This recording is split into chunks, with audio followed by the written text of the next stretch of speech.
Emotions are an integral part of the human experience.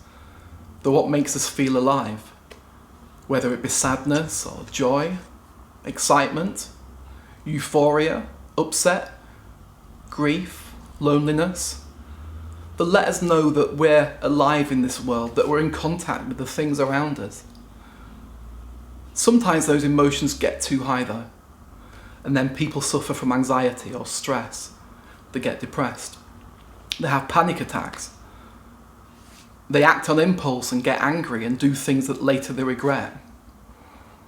So it's important to be able to manage and regulate our emotions so we can choose what our course of action is rather than us acting automatically. Let me explain it. Okay, so if you can imagine that this is my brain. So I'm looking at you now. My two eyes are at the front here. That's my neck, that's my spinal cord. Under here is my brain stem, and then there's a thing there called the amygdala. Well, I'll come on to that in a second. This bit over here where my fingers are, that's the frontal cortex. That's the bit that's the crinkly bit of our brains. That's where all the thinking goes on. That's where the reasoning is. That's where our problem solving is. When we have a threat, when we see something in our environment that's threatening to us, whatever that may be, the sensory inputs come in and only go as far as the amygdala. And then the amygdala acts. And it acts by short-circuiting all the brain part, all the thinking part, and it just acts. And that's the fight, flight, freeze response. And that's incredibly important if you think about it from an evolutionary point of view. Once upon a time there were all sorts of different threats in our environment, and if we'd stopped and thought about it and reasoned and tried to figure something out, very likely we would have been dead. So evolutionary speaking, the fight, flight, freeze response is a way of surviving. So you can see its importance. Okay, so the fight, flight, freeze response happens, and we all kind of understand what that experience is like. So our heart rate increases, our breathing shallows, we might get butterflies in our stomach, our hands might get sweaty, we might clench our fists, we might feel tightness in our shoulders, our neck and across our chest. It's a very, very familiar experience. Everyone's slightly different, everyone's unique, and of course depending on what emotion it is, we might feel it slightly differently, but essentially the fight, flight, freeze response is the same for everybody.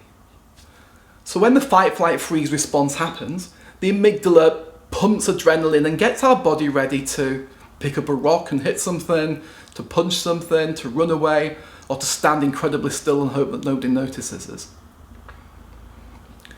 The other thing that it does, as I said, it short circuits the brain, so the thinking part literally goes like that.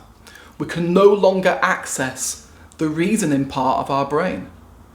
So that's why later on we might regret our actions because we're acting on impulse, we're acting automatically. And we're just unable, physically unable, to access the part of our brain that says, just think about this for a second, think about what you're doing. What are the consequences of this? Have you thought about this from another point of view? We can't access that part of our brain. So when people are having panic attacks or anxiety attacks or they're incredibly angry, that process is what is happening to those people. Now, the first thing clearly that needs to happen is that we need to reduce the emotion. If we can reduce the physiological reaction that we're having, then what happens is, very simply, our brain reconnects.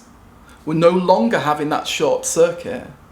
We can now access our thinking. Now there's a very simple way to do that, and I'm going to show you that in just a second. And as I'm doing it, I want you to try and do it along with me, so practice it along with me. It's a very, very simple technique, and it can't not work. I know that's a double negative, but it can't not work because it's science. We're telling our body that we no longer need to be at that level of emotional arousal. So we reduce it in our body, and then it reduces it in our brain. And it's very, very simple. Sit up straight, that's important, so we're in an assertive position. And I want you to imagine something that's made you anxious in the past. Something that's worrying you. You don't have to overthink it.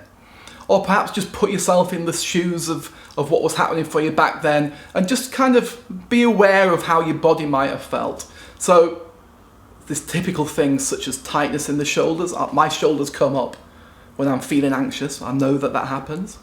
I might get tightness across my chest. I'm sort of sitting quite uncomfortably.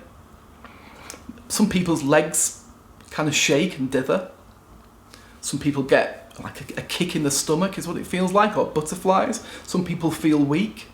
The other thing we get sometimes is tunnel vision as well. Our eyes dilate.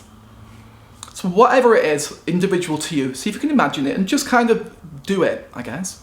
Just put your shoulders up, make yourself feel a little bit tense, a little bit tight. And what I want you to do now is very, very simple. I want you to breathe in for a count of 5, hold your breath for a count of 5, and then breathe out for a count of 5. So breathe in, hold, breathe out. Breathe in, hold, breathe out. And just keep doing that. And what you might find to begin with, if it's a genuine emotional reaction you're having, what you might find is that the breathing's quite quick. You count in 5 very, very quickly. And that's fine, that's okay. But keep doing it. Remember to hold in the middle, hold your breath for 5 seconds, a count of 5, and then breathe out for another 5. And as you're doing it, see if you can focus on relaxing whatever it is that's tight within your body. So if your shoulders are tight, start with those. And as you're breathing out, see if you can just lower them slightly. And then breathe in, hold your breath, and breathe out again. And as you're breathing out, just see if you can push that breath into your shoulders just to relax it. Breathe in, hold it, and breathe out. And just keep doing that breathing exercise. And what you'll find is your breathing will slow. And as it slows, wherever the tension is within your body, that'll loosen, the tightness will go, you'll feel more comfortable. Now remember, it's important that you sit upright. This is an assertive position. This is a cowering, submissive position.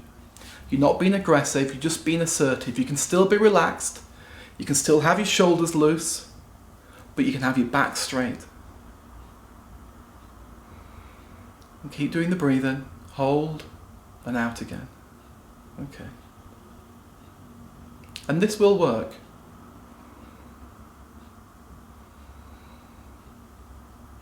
If it doesn't work to begin with, just keep going. Sometimes emotions are so high that it takes a lot of practice and a lot of time to be able to really kind of relax them and regulate them. So effectively what we're doing is we're slowing down our physiological reaction. And by doing that, we're reducing the emotion, the feeling that we have that goes along with it. And essentially in our brain model, our hand-brain model, what we're doing is we're connecting our thinking part to the rest of our body again. So we can reason, we can problem solve, we can think through consequences, we can look at it from other people's points of view. Now what you might find is if you go back and start thinking about the thing that made you anxious or upset or lonely or scared in the first place, then you might start to notice the emotional reaction happening all over again. It would stand to reason that that would happen. Now that's okay. All you need to do is just notice what's happening in your body. Be aware of it. Pay attention to your shoulders going back up as you're thinking about it. And then just stop yourself and see if you can relax them down again. Okay? Continue doing your breathing. You might have to do this a few times before you can access those upsetting memories. Okay? Okay. Now clearly this isn't going to work if you're in the middle of an argument. Okay? Or it's not going to work if you're in the middle of delivering a speech to 1,000 people. But what it can help you with is preparing you for those things. So if you know that you've got to have a speech coming up, you know you've got to deliver it, what would be really helpful is if you do the breathing beforehand. You make yourself assertive, you put your back straight, you sit up correctly. You slow down your breathing. So then when you are up there, yes, you will have an emotional reaction, but it starts from a much lower base. The same if you know you're going to come home and have an argument with a partner, for example. So if you know that that's going to happen, something's happened during the day, you know that when you come home, things are going to happen. There's going to be a discussion about it. It's probably good that you calm yourself down beforehand. And this technique, the 5-5-5 technique, will work for that. So just remember, assert your position, shoulders down, straight back. Whatever's tight and tense within your body, focus on that on your breath out. And it will loosen and you will feel better.